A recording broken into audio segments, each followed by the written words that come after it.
Good morning, everyone. Welcome to HogvilleNET YouTube Live. It is Friday. I'm Kevin McPherson. Big weekend upcoming for the Dogs. We know that. I know the weather's a little rainy. I guess we'll see if the games are played as scheduled. I think it's Saturday, Sunday, and then game three, if necessary, on Monday for the Diamond Hogs. We got Pro Hogs in the NBA Finals. Game one didn't go quite as well as the Pro Hogs in Oklahoma City would like. What a game that was. But we're here to bring a little new intel. We're not going to spend a lot of time on it today on a couple of big men or front court players that Arkansas is currently recruiting out of the class of 2026. And then I'll just kind of at the end of this give a little update in terms of in-state Division I scheduling as it relates to the Arkansas Razorbacks. We've already given some information on that. I'll repeat that and just quickly get through that. So let's get started here. First, we've been talking about a lot about an international player that's at Iowa United. John Calipari flew out to see him last year. We've talked about all this. We've been reporting the fact that Arkansas coaches have maintained constant contact with Arafan Dione, Arafan, first name. I've confirmed that today. That is the first name. Dione, Diane, last name. 7'1", 290-pound center. Again, from Guinea, from the Republic of Guinea, but he plays at Iowa United Prep. Also plays for Iowa United 17U on the Adidas circuit.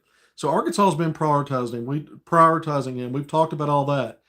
And one of the latest episodes, I shared with everybody the fact that he told me he's going to take his visit to Arkansas in September.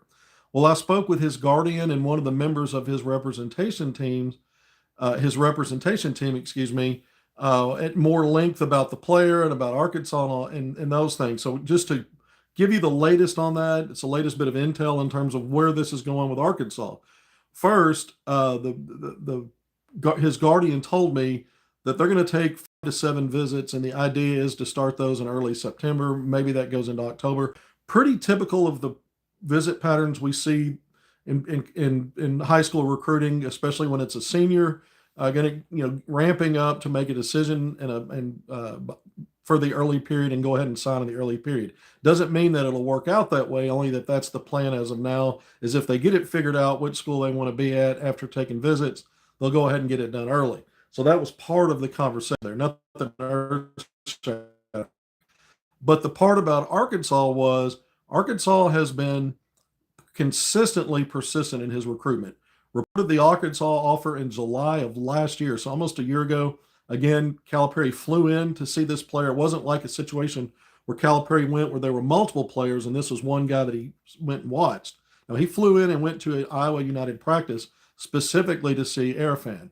So there's that part of it. Now, here's the other part I got today. This is part of the intel.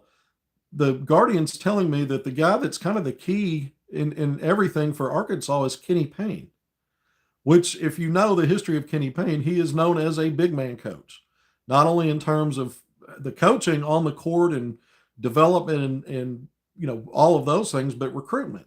And so this is one of your 2 associate head coaches who's very much plugged in with this player. And I said Arkansas is prioritizing him. But now we know who is kind of at the center point of that recruitment. Again, in concert with Calipari going out and seeing this guy on his campus. And so we talked about recently, he picked up an offer from UConn. He picked up an offer from Iowa. Indiana's been involved. And his guardian told me that in addition to that, I don't know if these have been reported. I didn't see anywhere yet, but both Purdue and Kentucky have gotten involved and have offered. So again, you're looking at some pretty big names in college basketball in terms of programs. Really, the attention starting to sort of cluster around this big man, the number 1 center, according to 247 Sports in the class of 2026. And again, he's the 22nd rated player overall by 247 as well for 2026. So someone's saying, go fund me a vacation. I don't know if that's a compliment or you're just trying to get rid of me. Either way, I'm too much of a basketball junkie to peel. This is not work. This is fun for me. There's some elements to it, but I like it, so it's fun. So look, this it sounds promising for Arkansas. The way that the without confirming a date or saying certainly that Arkansas will be one of the 5 or 7 teams that gets a visit. Because the young man's already told me he's visiting Arkansas in September. What he said was Arkansas's in great shape. The Guardian today said Arkansas's in great shape to get that be one of those visits. Kentucky, when he talked about that offer, said they're kind of getting in on this late. So there's a long way to go between now and September. Arkansas's priorities could change based on any number of things. So you just never know. But for now, it's looking more and more like what I've been saying, which is Arkansas is prioritizing the kid. They had 2 assistants out to see him during the live eval period. It was Kenny Payne and Chuck Martin in Council Bluffs, Iowa.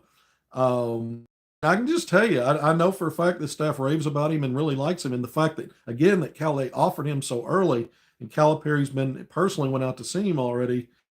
And it wasn't a situation where Calipari, again, is at an event where he's seeing all kinds of players, but specifically to see him. I think those things matter in this recruitment. And so, again, when you're only taking 3 or 4, probably 4 if you can, and J.J. Andrews already off the board, I talked about this on an episode a couple of days ago. My top 5 guys in the priority list, the way I see it now, and he was in that list. And so this is just more information on that as I follow up on some things. I asked several things, where do you see him size wise? Is it accurate? He goes, well, barefoot, he measured 7 foot even. He's precisely 7 feet out of shoes. So we list him at 7'1". Okay, that's reasonable in shoes. He said the last time they weighed him, I told you guys before, when you look at his published weights on different sites, recruiting sites, it's anywhere from 275 to 300. And his guardian said the last time they weighed him, he was right around 290. So that's in that wheelhouse of a big man. I asked him for player comparisons.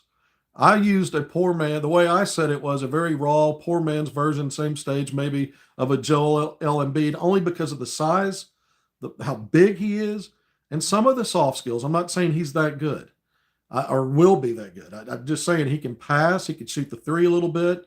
He's got some nice an array of nice moves around the basket. And so when I brought that up, when I asked his guardian who he thought he compared to, he said, "Yeah, we have to be careful with these things and how we say it because people think." He goes, "But I kind of think of him the comparison as a Joker, the Jokic."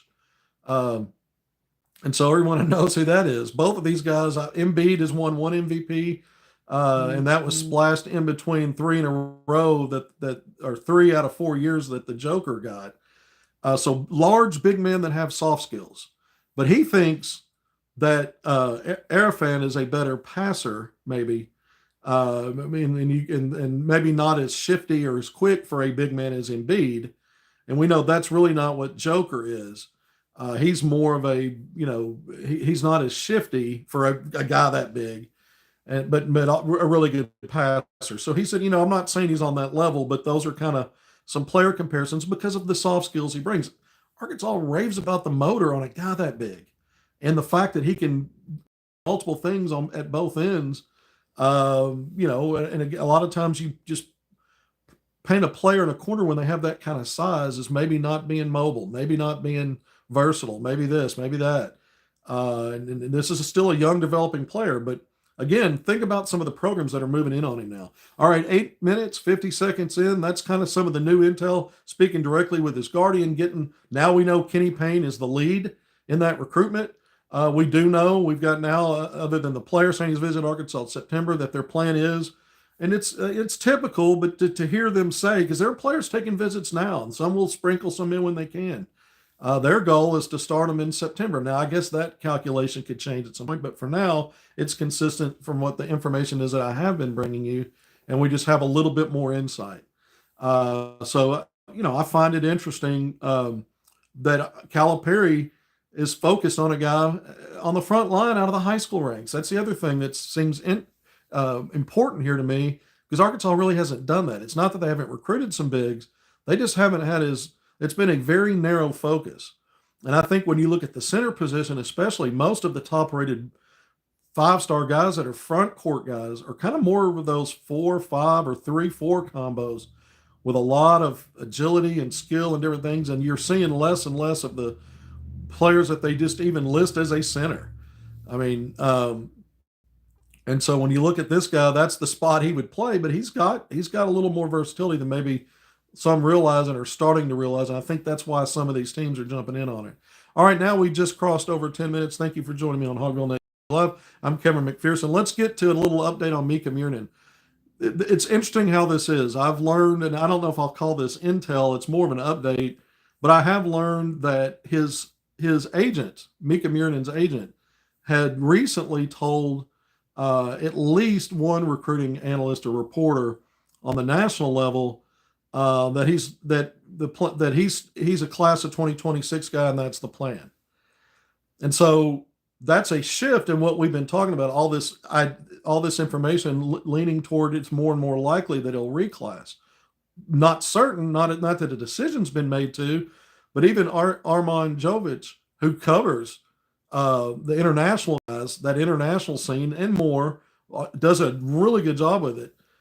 In my conversation with him recently, which we brought here on one of these episodes, was the plan has, for a while has been for him to reclass. So a couple of thoughts come to mind. One is, it doesn't surprise me at all that his agent would tell a reporter that right now, I mean, that he's class of 2026, and that's just what it is.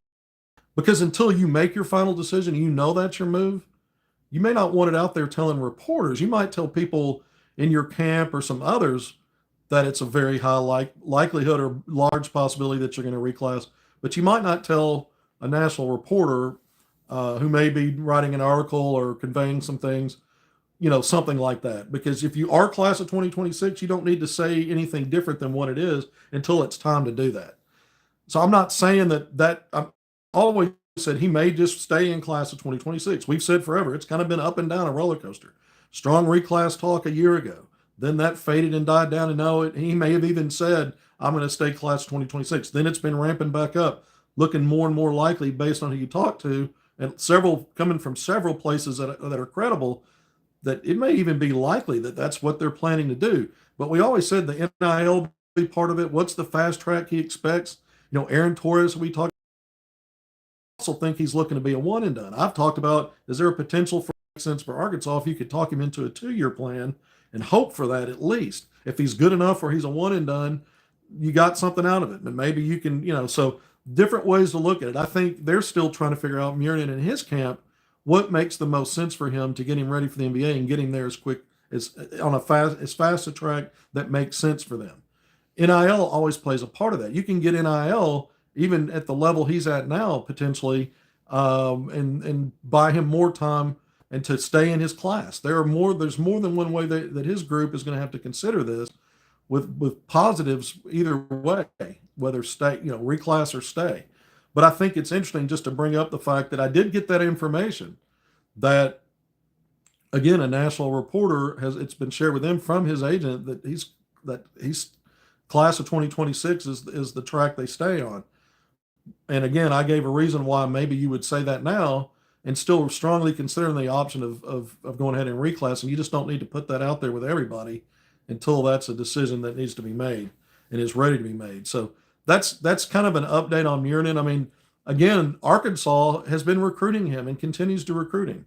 And the last time I was told about that perspective and that part of it is whether that's 2026 or a reclass of 2025, they're recruiting him. So, we've gone through all the reasons why it would be a good fit with Arkansas, why it makes sense need-wise if he to pursue him as a reclass. All that stuff we've already talked about. We don't need to cover it again. All right, really quickly, we're going to wrap up. So we'll see what happens. We got, teams already moved on to campus. Players already moved on to campus, starting summer sessions and all that. We know some players make their minds up much later and can be added later, even as late as August. And so who knows where this goes or how long it takes to make the decision. But it's not something that has to be known today, tomorrow, or in a few days. So we'll just keep an eye on it. We'll continue to, dig and see what we can bring to you. Nearly 15 minutes in, let's shift real quick to the schedule. A few episodes ago within the week, I think I came on here and brought you intel that in addition to the game that we know for certain that's gone public, Arkansas Duke on Thanksgiving Day in Chicago. In addition to that, I had two sources that told me even though the contract's not finalized, Arkansas will play in-state Division One University of Central Arkansas, aka UCA, the Bears, once again. But this time they're going back to Fayetteville, where they've played all the games except one last year in North Little Rock at Simmons Bank Arena, of course. So playing again next season, that's in Fayetteville. So we already brought you that. But in turn, and I also told you that it doesn't look like Little Rock, the Trojans, will be on the schedule this year. They were last year. They played Arkansas a couple of times with the previous regime, once as a regular season game, and the first time in year one under Eric Patrick Mulsman as an exhibition game. I'm told that it's not likely, and it doesn't look likely. And I mean, it's not like 50-50 on, not, it's pretty heavy percentage that it's not going to happen this year. I don't rule it out until we see if something changes. I don't know that they finalized all the games that they want to play and they just haven't gone public yet. I know there's contracts still pending on the UCA game. So having said that, in addition to the Little Rock part of it, I've also been able to confirm from two other in-state Division Ones, Arkansas State and Arkansas Pine Bluff, that it doesn't look like it's it was worded in different ways from those camps, but it seems as of now Arkansas doesn't have plans to play anyone in on the D1 level in state aside from the UCA game that we've already talked about. And again, that contract's not finalized.